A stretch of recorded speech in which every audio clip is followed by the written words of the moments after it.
ব্যাগটা তুই নিতে পারবি? তুই নিতে পারবি ব্যাগটা? হ্যাঁ, নিয়ে বারান্দায় বসে বসে খা। দেখছো, দেখ তো ব্যাগের উপরে চড়ে বসছে, এই যে ব্যাগের উপরে চড়ে বসছে, ব্যাগটা নিতেও দিবে না। দাঁড়া, যেতে তো দে, যেতে তো দে, যেতে তো দে। হ্যাঁ চল, এইভাবেই চল। কাণ্ড, আমি আর এই পৃথিবীতে নাই, এর মতো খচ্চর বাচ্চা আমি একটাও দেখি নাই। এত দুষ্ট কেন তুই? হ্যাঁ, আয় আয় আয় আয় দিব, আয় আয় দিব। ও, আমি রৌদ্র থেকে এসে হাঁপিয়ে গেছি। দাঁড়া দাঁড়া, আমি জুতাটা খুলি, ঘরে তো যাই, সব কাজ ফেলে রেখে আমি তোর খাবারের জন্য। ও কি করতেছে রে এটা? হ্যাঁ, এটা কি করতেছে?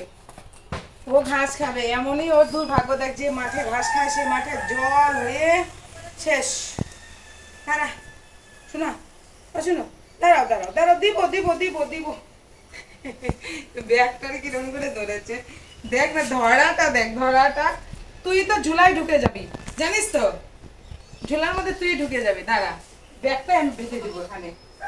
এটার মধ্যে নেই, এটার মধ্যে সবজি নিয়ে এলাম, সবজি নিয়ে এলাম রে। আয় রাজা,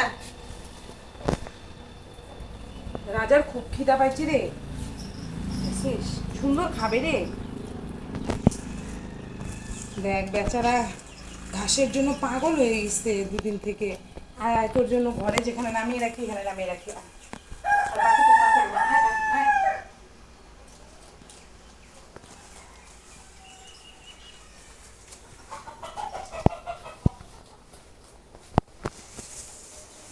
পেচ্ছাপের গন্ধ।